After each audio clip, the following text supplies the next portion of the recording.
A paz do Senhor, amada igreja. Amém, irmãos. É uma grata oportunidade em Cristo nos encontrarmos na escola bíblica dominical. Afinal de contas, é o povo do Senhor no dia do Senhor, aprendendo a palavra do Senhor, e nós somos assim, estamos alegres por este privilégio que o Senhor nos concede de estarmos mais uma vez com a amada igreja do Senhor Jesus. Eu quero iniciar deixando aqui sempre os meus agradecimentos e louvores ao Rei dos Reis, ao Senhor dos Senhores, ao Senhor Jesus. Está aqui é reconhecimento pessoal da boa mão do Senhor, da porta aberta que o Senhor abre e também da capacitação que Ele dá. Tudo vem dEle e a Ele seja devotado toda a honra e toda a glória. Agradecer também ao nosso pastor Silas, agradecer também à superintendência, louvar ao Senhor por essa oportunidade e rogar à igreja que possa estar orando por nós para que dos nossos lábios saia a boa palavra do Senhor. Meus irmãos, nós estamos em uma sequência de lições que tem tratado sobre os grandes reis de Israel. Antes de fazer uma abordagem direta a Manassés, eu quero pelo menos lembrar aqui alguns pontos que entendo ser sempre importante de ser massificado, entendendo que uma das boas leis do ensino é a repetição. Bem, irmãos, falar sobre esta lição é utilizar o método biográfico de estudo, ou seja, eu vou até as Escrituras Sagradas e dali eu saco a vida de um homem de Deus. E, na verdade, ao fazer isso, eu preciso entender que vou extrair lições morais e lições espirituais. Também preciso entender que a Bíblia é um livro imparcial. E por ser imparcial, ela vai me ensinar com os acertos e com os erros. No acerto, a Bíblia diz: faça que você será feliz. Não faça, quando diz não, ou quando nos apresenta um exemplo negativo, é não faça. Não deu certo na vida dele, também não vai dar certo na sua. Então nós aprendemos através do método biográfico de estudo bíblico nesta sequência de lição. Segundo, precisamos ter em mente que quando Deus institui a monarquia, que é o governo de um, na verdade a visão de Deus era muito maior. Na realidade, o que podemos chamar de teocracia na monarquia. Teocracia, o governo de Deus. Monarquia, o governo de um. Na verdade, o que seria isso? Deus escolhe um servo seu, o exalta, colocando este homem na posição de rei. Na verdade, não é ele que reina, é Deus que reina através do rei. Isso é um princípio bíblico. E se espera deste rei que ele lhe seja integralmente obediente. O rei tinha de obedecer integralmente a Deus. E qual era a constituição para os reis? Encontra-se em Deuteronômio 17, a partir do 13 ao 21. Principalmente os versículos 20 e 21, que vão nos falar sobre guardar a palavra de Deus. Aí nós aprendemos esse princípio, e apenas para esclarecer a nossa mente, é um princípio que Deus colocou também na igreja. O pastor ele pastoreia, mas o princípio é Deus pastoreando a igreja através do pastor. Esse é o princípio. Dentro de uma família, é Deus governando uma família através do homem. Afinal, Paulo ensina isso. Paulo diz que o homem é o cabeça da mulher, mas o cabeça do homem é Cristo. Então, quem governa a família é o Senhor Jesus através do homem. Então, é um princípio que norteia este nosso aprendizado nesses domingos. Precisamos entender que dentro desse período da história de Israel, nós temos basicamente o período da monarquia em duas fases. A unida, onde temos ali Saul, onde temos ali Davi, onde temos ali Salomão. Logo após a morte de Salomão, o reino se fragmenta, o império se fragmenta, e surge o que é chamado de Reino do Norte e Reino do Sul.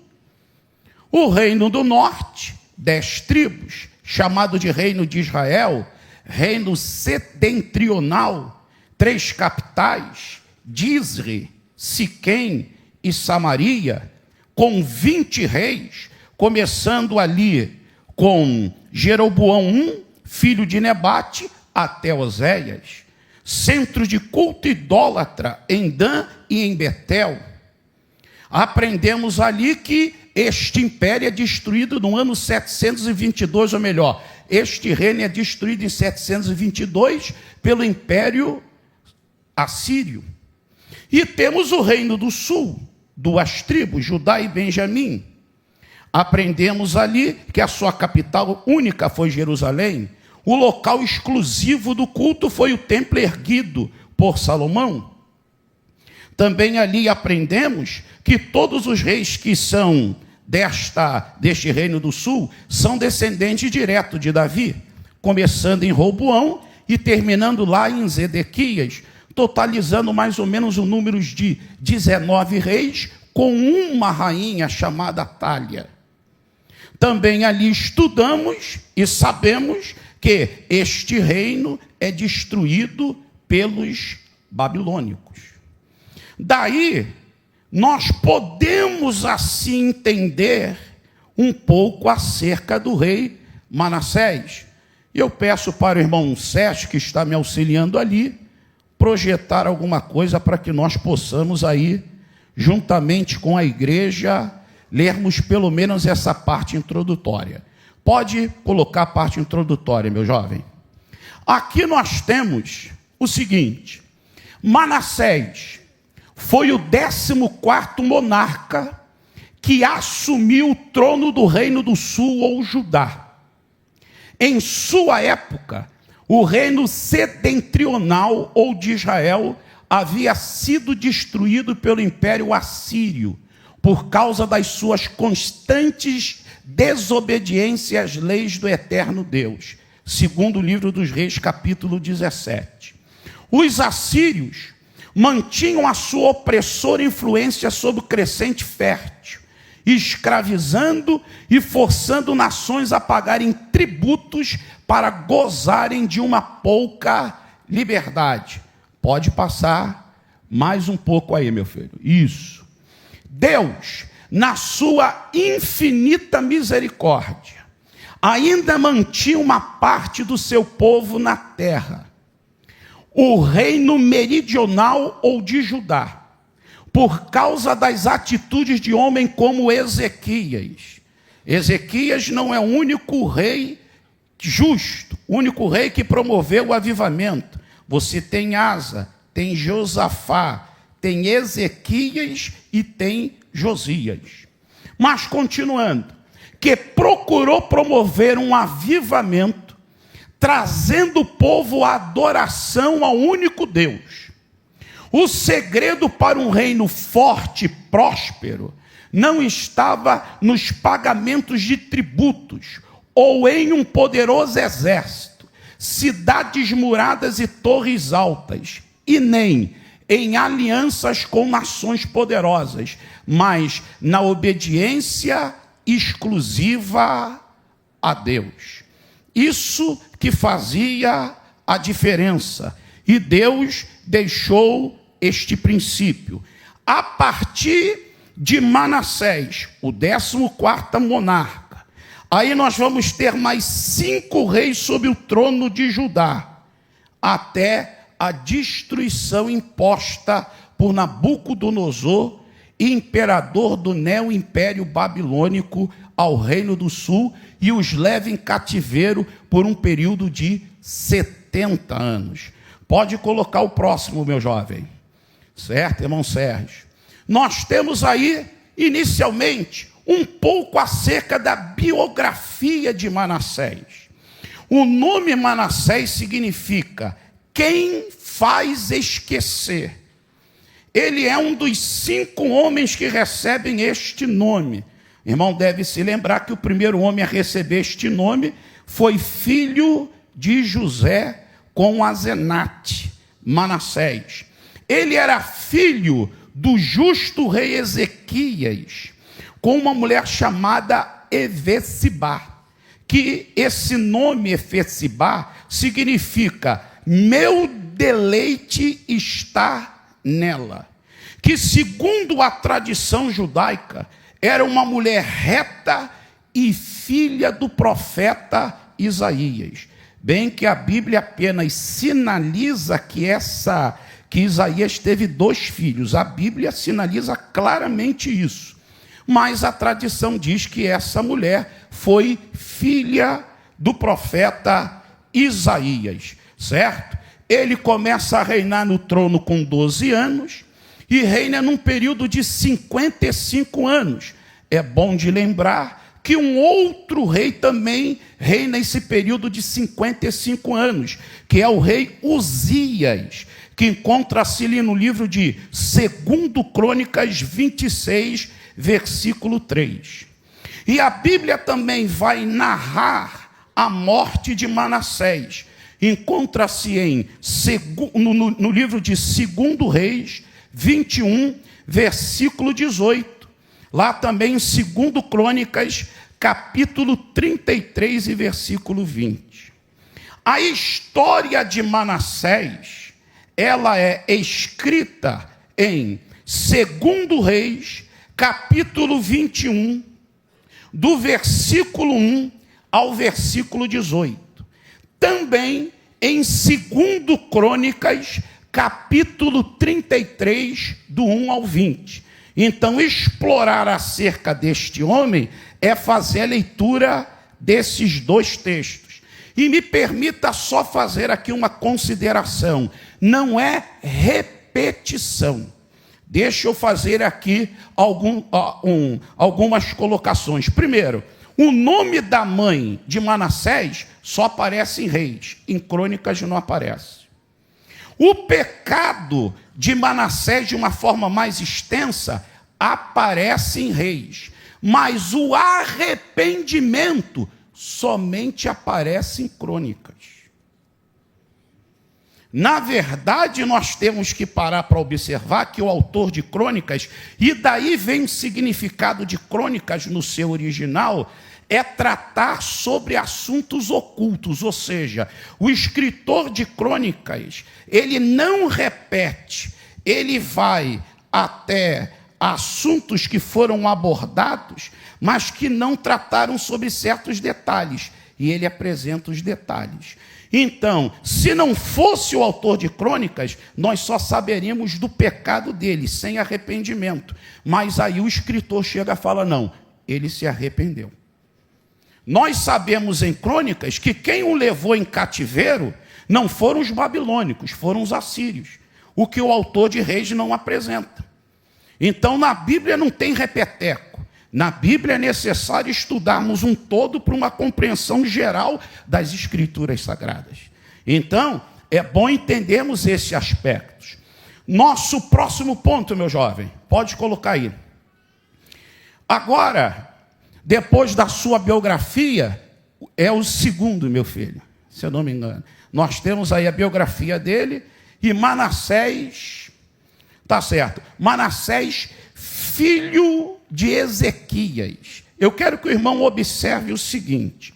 Quando nós lemos acerca da biografia deste homem, ao chegarmos lá em 2 Reis, capítulo 20, versículo 6, lendo também a passagem de 2 Reis 21, versículo 1, aprenderemos aqui um princípio. Ele nasce no período dos 15 anos em que o Senhor acrescentou de vida ao seu pai Ezequias. Isso aqui é um princípio. Só que nós vamos observar que o rei Ezequias foi um homem justo em toda a sua vida. Podemos chegar lá no livro de 2 Reis, capítulo 18, do versículo 3 ao 7, leremos que ele foi um rei justo. Mas o seu filho Manassés, por um tempo, ele foi um rei ímpio. O que pode ser lido em 2 Reis, capítulo 21 e versículo 2. E aqui vai o primeiro aprendizado. Qual o primeiro aprendizado? Que fé não se passa por DNA. Um justo não quer dizer que está gerando um justo. Porque fé não se passa por DNA. Agora, vamos entender que, primeiro, para que um filho sirva ao Senhor, precisa existir o pai sacerdote mestre. Ele é um sacerdote que ensina a palavra do Senhor. Esse é o primeiro princípio. E ensinar também está no sentido de exemplo. E aí podemos ver Provérbios 22, versículo 6. Primeiro. Segundo, se o pai ensinou a palavra do Senhor, entenda um segundo princípio. A opção em seguir a Deus é do filho. O pai ensinou, mas o filho não quer, e aí? Aonde nós vemos isso? Ezequiel 18, é só ler direto. Então, para que um filho sirva ao Senhor, primeiro, exemplo, ensino, vida com Deus dentro de casa, pai. Mas vai chegar um período que o filho vai optar. Eu quero servir a Deus e eu não quero servir a Deus. Por isso que Manassés, por um período ímpio, mas é gerado por um pai justo. E você verá isso claramente no texto sagrado. Então, Manassés, filho de Ezequias. Agora, nós também podemos aprender, e já foi colocado aqui, Manassés, mau rei. E a Bíblia, ela é enfática. Observe o versículo 2, 2 Reis 21. Tente centralizar sua Bíblia em 2 Reis 21 e 2 Crônicas 33. 2 Reis 21 diz aí, fez o que era mal aos olhos do Senhor. Observe, essa é uma expressão muito enfatizada nos livros de Reis e Crônicas. Quando a Bíblia diz, e fez o que era mal aos olhos do Senhor, primeiramente o autor está dizendo, é rei ímpio. Segundo, está falando que o procedimento dele manifestava o seu coração. Porque ele fez o que era mal, porque o coração dele era mau. As ações eram malignas, porque o coração era maligno. Agora, quando você, para detectar um rei justo e um rei ímpio, termos bíblicos, fez o que era mal aos olhos do Senhor, e andou no caminho de Jeroboão, filho de Nebate, é rei ímpio. Quando o rei era justo, e fez o que era reto aos olhos do Senhor, ou andou no caminho de Davi, seu pai. Por quê? Davi se tornou padrão para todos os reis de Israel. Então, seguir o exemplo de Davi era ser um bom rei. Então, a Bíblia usa esses termos. Agora, você observa no 2, fez o que era mal aos olhos do Senhor. Se você chegar no versículo 6, do mesmo capítulo, diz, prosseguiu em fazer o que era mal. Ou seja, ele começou fazendo mal e o estilo de vida dele se tornou esse. Ele se habituou nessa maneira. Aí você chega em 2 Crônicas 36, 6, a Bíblia diz assim, e fez muito mal aos olhos do Senhor. Atitudes malignas. E aí o autor de Reis começa a apresentar um pouco dessas ações. Primeiro, a Bíblia diz que ele fez conforme abominações dos gentios. Interessante em afirmar, conforme abominações dos gentios é um termo só usado para Manassés. E aí o que ele faz? Ele vai lá na história antiga de Israel e resgata, infelizmente, toda a prática idólatra e traz para o seu reinado. Está no versículo 2. Se você ler o versículo 3, ele destrói os altos, ele edifica os altos que Ezequias, seu pai, destruiu. O primeiro rei a introduzir locais altos nos montes para adorar divindades cananeias foi Salomão.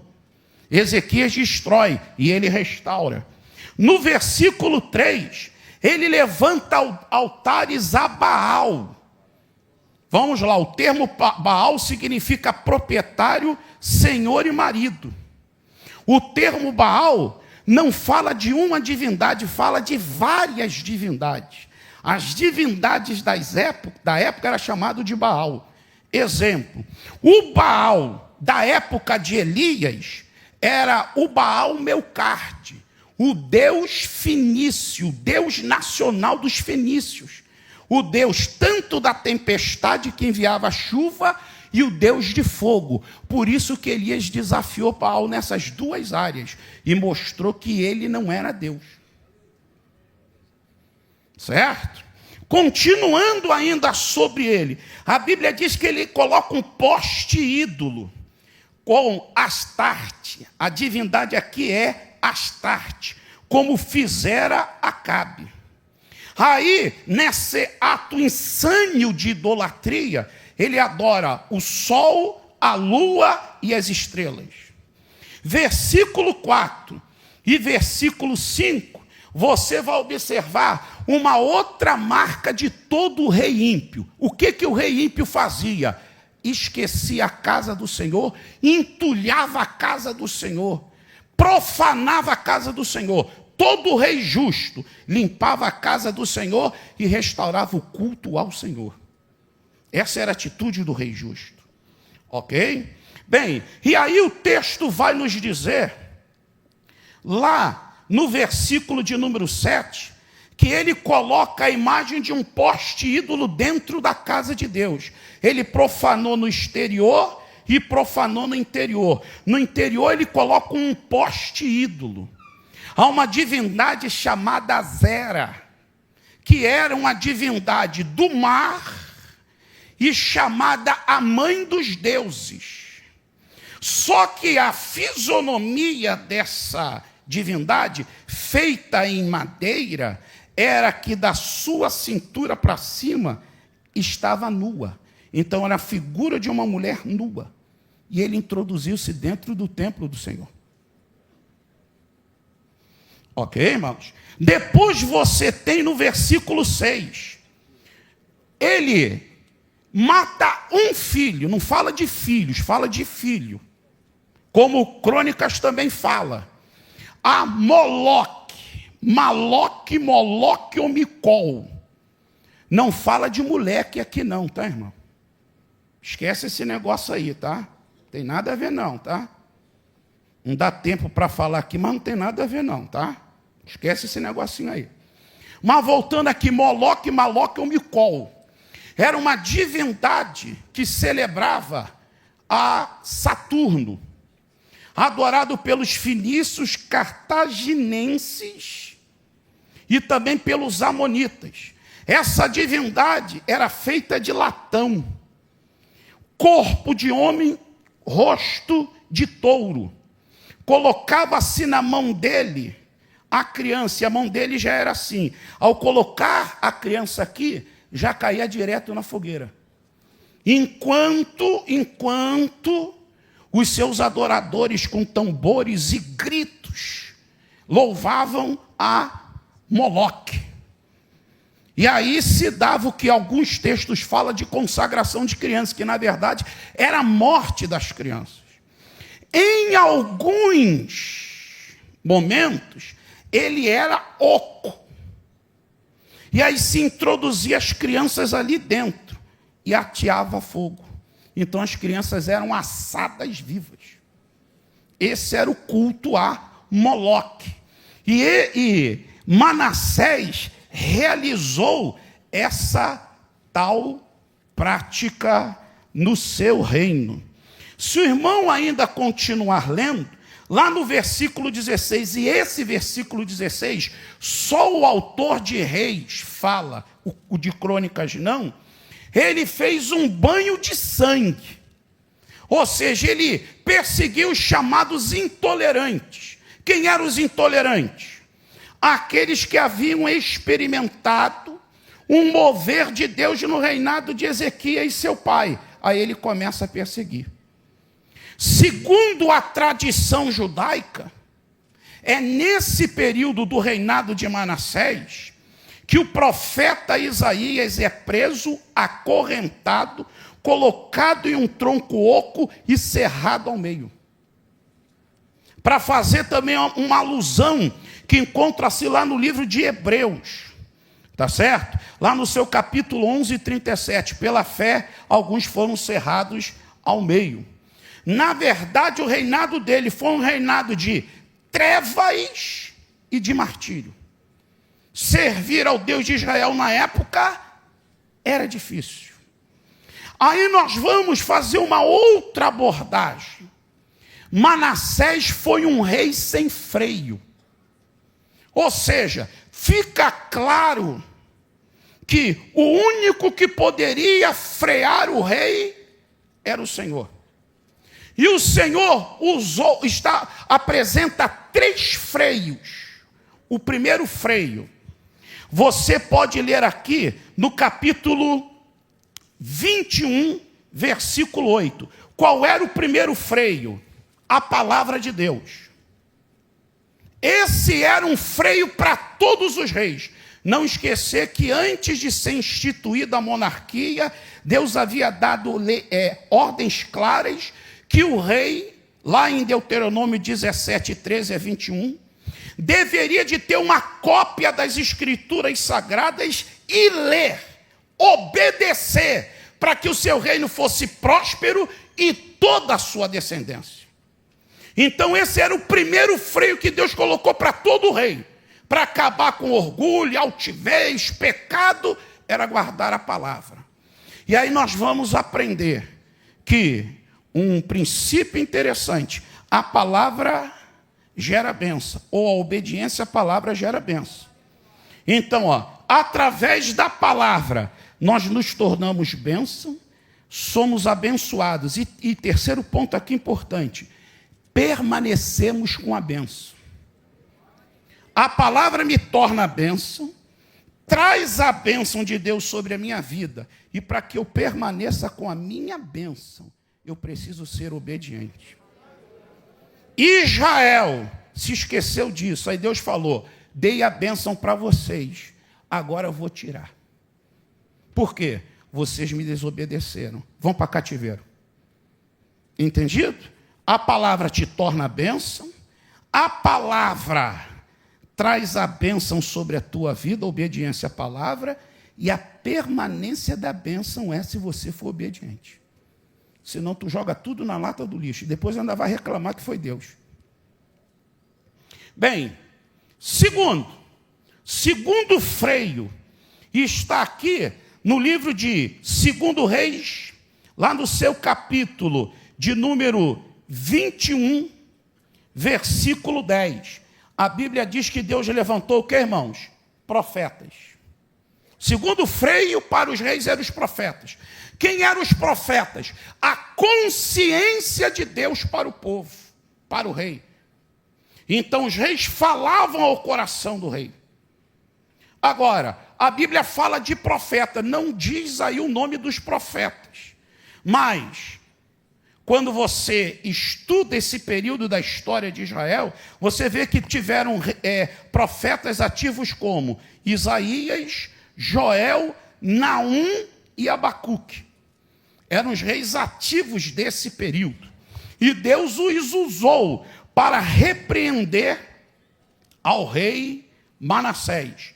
Agora, o terceiro freio está lá no livro de 2 Crônicas 33, 11. 2 Crônicas 33, 11. Pelo que o Senhor trouxe sobre eles os comandantes do exército do rei da Síria. O que Deus fez? Tinha palavra, o rei não queria. Tinha profeta, ele desprezou e alguns mandou matar. Aí Deus falou, vou colocar o terceiro freio e agora eu te paro. Qual o terceiro freio? Eu vou trazer juízo. Sabe o que é o juízo? Na verdade, é a justiça punitiva de Deus. Porque a justiça de Deus se divide em dois âmbitos. Remunerativa. Você é fiel, eu te abençoo. Ah, você não quer nada, maligno, então punitiva.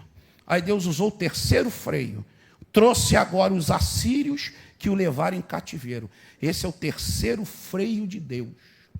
E aí, se você chegar em 2 Reis 21, do 12 ao 15, você lerá com detalhes que esse período que ele foi levado para a Babilônia pelos assírios, na realidade foi uma ação exclusiva e direta de Deus na sua vida, certo, irmãos? Aí nós podemos observar que depois deste freio que Deus começa a dar a ele, entra agora o processo do arrependimento. E aí, arrependimento só em crônicas, certo? Só em crônicas, ok? Manassés conhece a Deus. Deixa eu apenas trazer aqui o conceito aos irmãos de arrependimento. A palavra arrependimento, no original hebraico, sub, que aparece 1000 vezes no texto do Antigo Testamento, olha só a riqueza. Primeiro, arrependimento significa retroceder. Segundo, virar-se. Terceiro, retornar ao ponto de partida. Arrependimento significa, primeiro, quebrar. Antes de Deus construir alguém, primeiro Deus quebra. A primeira palavra é quebrar, a segunda palavra é construir. Então quer dizer que primeiramente Deus quebra para depois construir. Segundo, chorar. Deus leva a pessoa a um reconhecimento pessoal do seu pecado e ele, caindo em si, ele derrama lágrimas. Detalhe, nem toda pessoa que chora se arrepende. Eu vou te dar 2 exemplos. Saul chorou quando Davi teve 2 oportunidades, mas não parava de perseguir o menino. Judas abriu a boca e depois foi e se enforcou. E não confunda lágrima com arrependimento. Sim, um processo é o derramar da lágrima, mas se não houver mudança de atitude, foi forte emoção apenas. E não confunda conversão psicológica com conversão espiritual, que não tem nada a ver também. Continuando. O que é arrependimento? Voltar para a casa do pai. Quando eu me arrependo, eu volto para a casa de papai. O que é arrependimento? É uma volta. O que é o arrependimento? É uma recuperação. É aliviar e é restaurar. Aí, chegando em 2 Crônicas 33, versículo de número 11, nós temos aqui o que Deus fez. O que Deus fez para parar esse rei? Trouxe os assírios o prenderam e depois colocaram um gancho no seu nariz. Ele foi levado como se fosse um animal.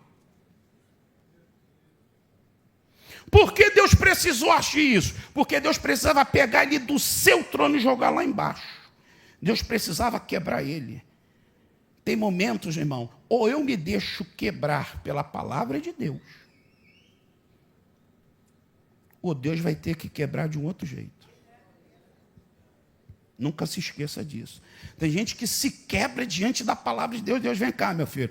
Mas tem gente que não. Aí Deus fala, tudo bem, filhão. Tá certo. Aí Deus quebrou ele. Você desprezou minha palavra, desprezou meus profetas, agora eu te quebro. Mandou os assírios pegaram, vem cá, meu filho, você vai igual um animal. E segundo os historiadores, não foi só ele não, foi ele mais 20 reis, humilhados. Vamos embora, vai todo mundo comigo aqui. E chegou lá, meu irmão, diz a Bíblia no versículo 11 ainda, que o amarraram com cadeias de bronze. Então é o quê? Deus preparando o caminho para o arrependimento dele.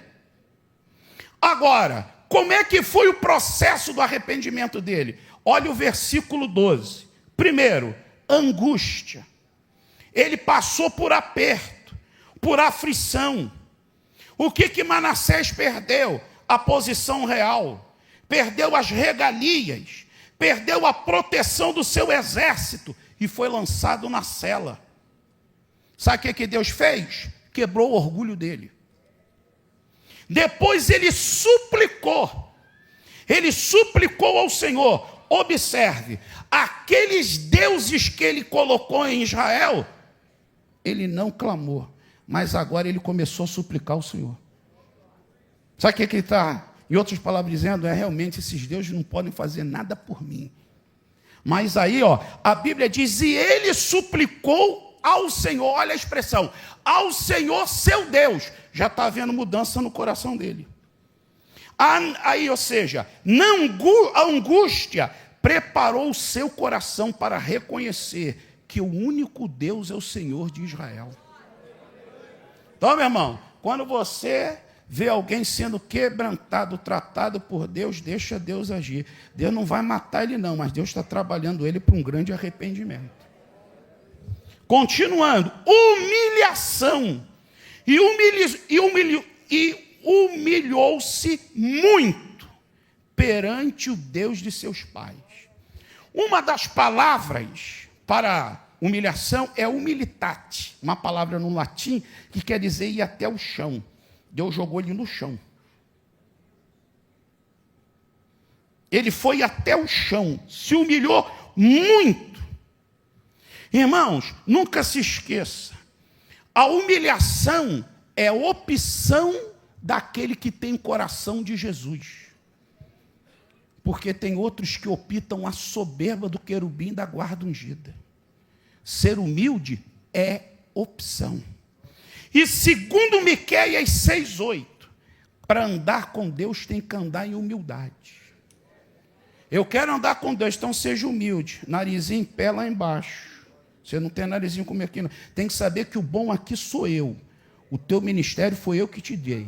Aquela palavra abençoada foi eu que te dei. Se você está andando por aí, Deus está dizendo, sou eu, não é você não. Enquanto você andar comigo, narizinho para baixo. Quando levantar, olha para mim e diz, é por causa dele, não sou eu. Aí Deus vai estar com você.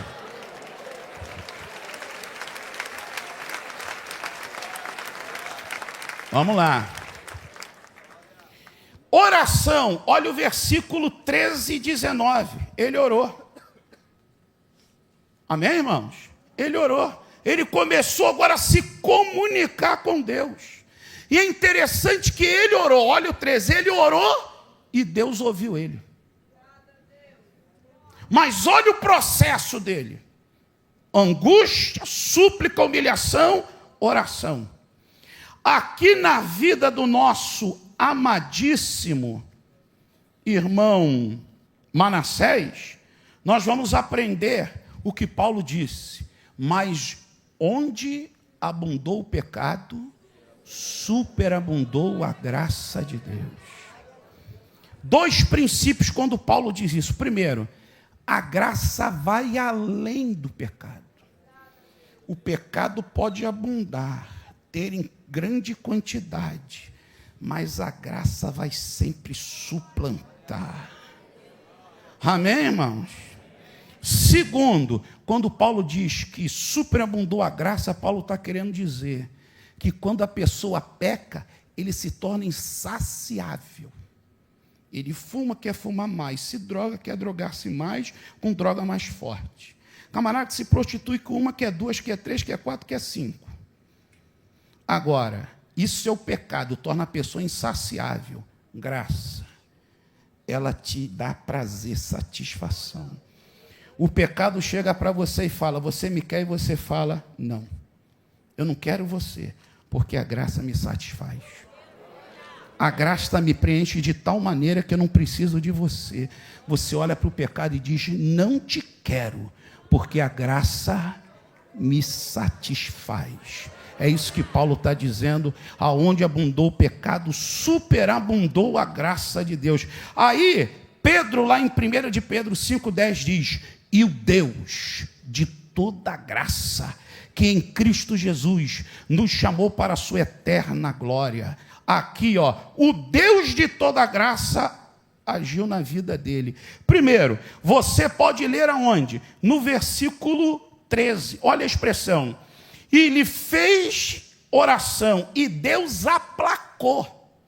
A palavra aplacar no original quer dizer atender, tornar-se favorável. Ele se humilhou, se quebrantou, aí Deus aplacou. Deus olhou para ele: agora eu te atendo, porque você teve a atitude certa.